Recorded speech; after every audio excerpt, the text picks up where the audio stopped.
Assalamu alaikum, welcome to English Literature with Aisha Noor and today we are starting History of English Literature।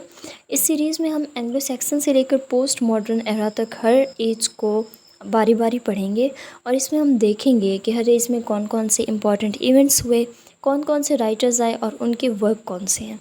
तो start करते हैं Anglo Saxon से, जिसे हम old English period भी कहते हैं।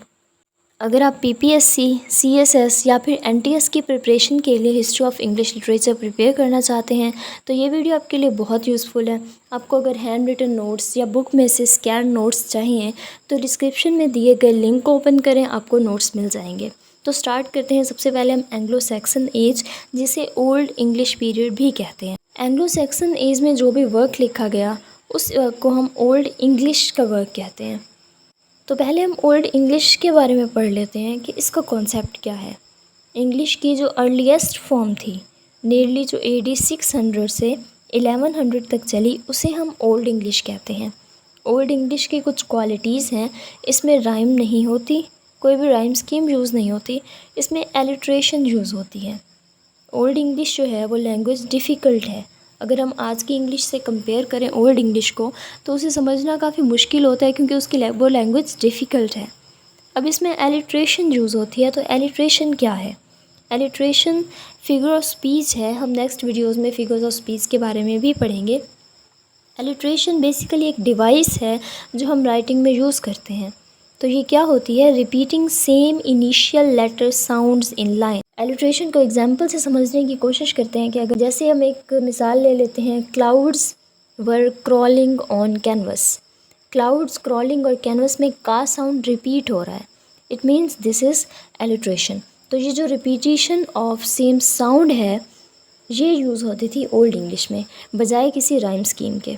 उसके बाद अगर हम ओल्ड इंग्लिश के पोइट्स देखें या एंग्लो सैक्सन एज के वर्क्स देखें तो इसमें सबसे पहले जो एक इम्पॉर्टेंट और बहुत फेमस हमें वर्क मिलता है वो ब्यूवुल्फ का है। ब्यूवुल्फ पे मैंने पूरी एक कंप्लीट वीडियो भी बनाई है जिसमें हमने ब्यूवुल्फ की समरी देखी है और ब्यूवुल्फ को इन डिटेल डिस्कस भी किया है। उसका लिंक डिस्क्रिप्शन में मौजूद है अगर आप सुनना चाहें तो। ब्यूवुल्फ जो है फर्स्ट इंग्लिश एपिक है। ये 3182 लाइंस पर मुश्तमिल है और इसमें एलिट्रेशन यूज़ की है। आप ख़ुद अंदाज़ा लगा सकते हैं कि 3000 लाइंस की पोइम कितनी लंबी होगी और उसमें राइम भी ना हो, एलिट्रेशन यूज़ हो और वो ओल्ड इंग्लिश में लिखी गई हो तो उसे समझना कितना मुश्किल होगा। लेकिन ये क्वाइट इंटरेस्टिंग वर्क है, इस वजह से ये फेमस भी हुआ क्योंकि इसकी जो स्टोरी है वो हीरोइक बेस्ड है और वो अंडरस्टैंडेबल भी है। इसका जो ऑथर है वो एनोनिमस है, यानी अननोन है, क्योंकि ये बहुत पुराना वर्क है तो इसके ऑथर का अभी तक किसी को पता नहीं है। और ओल्ड इंग्लिश के बहुत सारे वर्क्स ऐसे हैं जिनके राइटर्स अननोन हैं। इसके अलावा ब्यूवुल्फ के अलावा कुछ और वर्क्स भी हैं ओल्ड इंग्लिश के, जिसमें विडसिथ भी एक पोइम है, Genesis A, Genesis B, Exodus, the Wanderer, the Seafarer, Christ and Saturn, Daniel. ये वर्क्स हैं ओल्ड इंग्लिश के। इसके अलावा कुछ और वर्क्स भी हम आगे जाके डिस्कस करते हैं, लेकिन आप इन वर्क्स के नाम से अंदाज़ा लगा सकते हैं कि उस वक्त के थीम क्या थे। ब्यूवुल्फ एक हीरो है, मतलब हीरोइक वर्क्स होते थे। वेंडरर द सीफेरर यानी लोग जो उस वक्त वॉयजेस पे जाते थे, समंदरी सफ़र पे जाते थे, उसके बारे में लिखते थे। क्राइस्ट एंड सैटर्न रिलीजन के बारे में, क्योंकि क्रिश्चियनिटी तब उन लोगों का रिलीजन था तो वो रिलीजन के बारे में भी लिखते थे। इन सब थीम्स को भी हम आगे डिटेल में डिस्कस करते हैं। अब हम इम्पॉर्टेंट पोइट्स देख लेते हैं। हमारे पास साइन वुल्फ, सिडमन, अल्फ्रेड और एल्फ्रिक का नाम आता है। साइन वुल्फ ने रिलीजियस वर्क्स किया। उसकी पोइम्स हैं Juliana, the Fates of the Apostles, Christ and Elene. ये 4 फेमस नाम हैं। अक्सर MCQs में इसमें से क्वेश्चन आ जाता है। इसके अलावा हमारे पास एल्फ्रेड और एल्फ्रिक हैं। एल्फ्रेड द ग्रेट ये किंग था एंग्लो सैक्सन्स का, और एक और किंग ऑफ वेसेक्स भी था। ये एल्फ्रेड द ग्रेट ये किंग भी था और राइटर भी था। इसने ओल्ड इंग्लिश प्रोज में बहुत ज़्यादा वर्क किया। इसके अलावा इसने ट्रांसलेशंस में वर्क किया। डिफरेंट लैंग्वेजेस में जो वर्क होते थे वो उनको ओल्ड इंग्लिश में कन्वर्ट करता था। नेक्स्ट हमारे पास एक और राइटर है एल्फ्रिक। ये भी एक प्रोज राइटर था। इसके वर्क्स में grammar, homilies and Lives of Saints शामिल है। अब ये ग्रामर, होमिलीज और लाइव्स ऑफ सेंट्स एल्फ्रिक के वर्क्स का नाम है। और ऊपर हमने जो एल्फ्रेड पढ़ा, एल्फ्रेड द ग्रेट, इसके भी कुछ वर्क्स दिए गए हैं। बीड्स एक्लेसियास्टिकल हिस्ट्री, ये भी इसकी एक ट्रांसलेशन का वर्क है, यानी किसी और लैंग्वेज में ये वर्क पहले से मौजूद था और एल्फ्रेड द ग्रेट ने उसे इंग्लिश लैंग्वेज में, ओल्ड इंग्लिश में कन्वर्ट किया। ये 4 राइटर हो गए और उनके इंपॉर्टेंट वर्क्स पढ़ लिए हमने। उसके बाद हम थीम्स देख लेते हैं ओल्ड इंग्लिश के या फिर एंग्लो सैक्सन एज के। इनके थीम्स थे love for personal freedom, religion, struggle for glory, responsiveness to nature, love for women.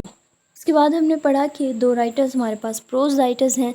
तो उस वक्त में एंग्लो सैक्सन एज में प्रोज किस तरह की थी, क्योंकि हमारा कंसर्न लिटरेचर के साथ है, तो जो भी लिटरेचर उस वक्त का था हम उसे डिस्कस ज़रूर करेंगे।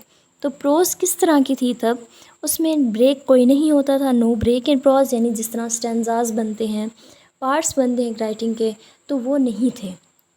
रिलीजियस प्रोज थी, क्रॉनिकल्स लिखी जाती थी।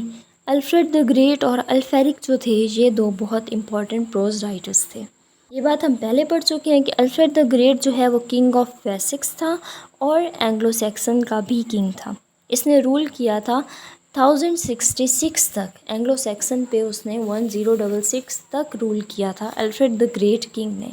उसके बाद अगर हम एंग्लो सैक्सन एज का बैकग्राउंड देखना चाहें, किसी भी वर्क के लिटरेचर को, किसी भी टाइम के लिटरेचर को समझने के लिए उस टाइम का बैकग्राउंड जानना बहुत ज़रूरी होता है। यानी अगर हम रिनाइसेंस का बैकग्राउंड समझ रहे हैं तो रिनाइसेंस क्यों आया, किस तरह से आया, उसके पीछे कौन कौन से फैक्टर थे, ये जानना बहुत ज़रूरी है। जब हम ये जान लेंगे तो उस वक्त के लिटरेचर को समझना हमारे लिए बहुत आसान हो जाएगा। तो अगर हम एंग्लो सैक्सन का बैकग्राउंड देखें तो angles and Saxons were 2 tribes, ये 2 कबीले थे, एंगल्स और सैक्सन्स, और ये एंसेस्टर्स हैं इंग्लिश रेस के।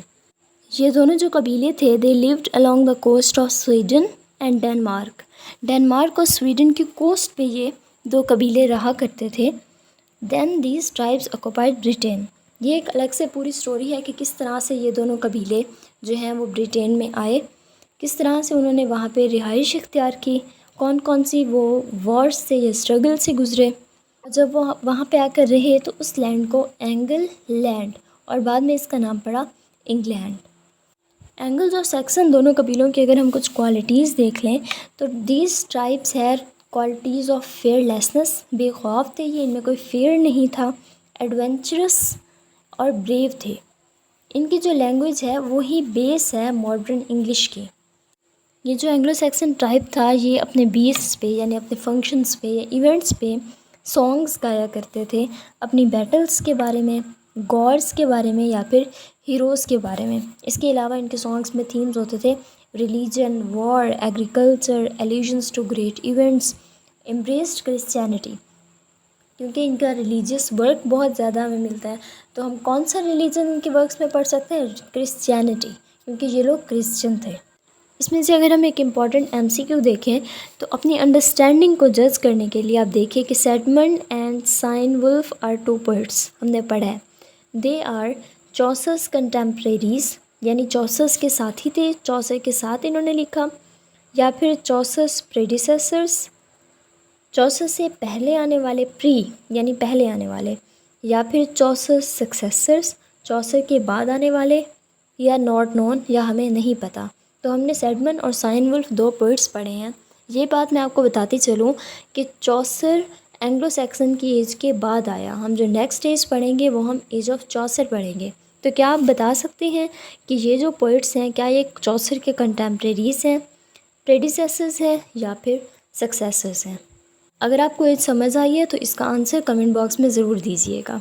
इफ़ यू नीड नोट्स और slides on this topic, description में दिए गए लिंक को विज़िट करें और चैनल सब्सक्राइब करना मत भूलें। मज़ीद इसके लिए हमारी प्लेलिस्ट को ज़रूर विज़िट करें। Thank you so much.